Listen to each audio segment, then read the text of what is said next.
И годинава по 13 пат над 500 деца учествуваа на традиционалниот Божиќен ручек во Прилеп, кој го организираше детската амбасада за сите деца во светот. Децата беа од различни целни групи и од повеќе градови на Македонија. На заедничка трапеза тие го прославија денот на Христовото раѓање.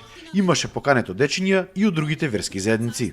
Овде ги сме ние од англискиот курс, а овде ќе јас доаѓам втор пат.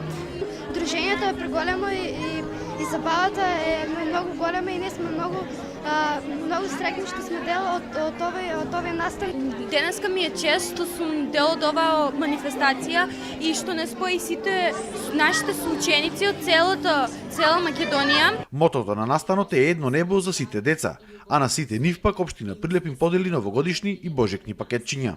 Под мотото едно небо за сите деца, да го честитаме овој голем ден, голем празник и да се радуваме на овој ден. И се во ова наредна година да оди во духот на хуманоста и еднаквоста. Престижното признание за општествена одговорност, орден носител на мирот, оваа година го доби генералниот директор на Алкалоид Живко Мукаетов. Ние сме од првиот ден заедно со детската амбасада, се трудиме колку може да помагаме и тука и на многу други места и за понатаму, како што кажав, ќе биде еден пострек за уште повеќе да бидеме активни на ова поле. Божикниот ручек го благослови митрополитот Преспанско-Пелагониски, владиката Петар.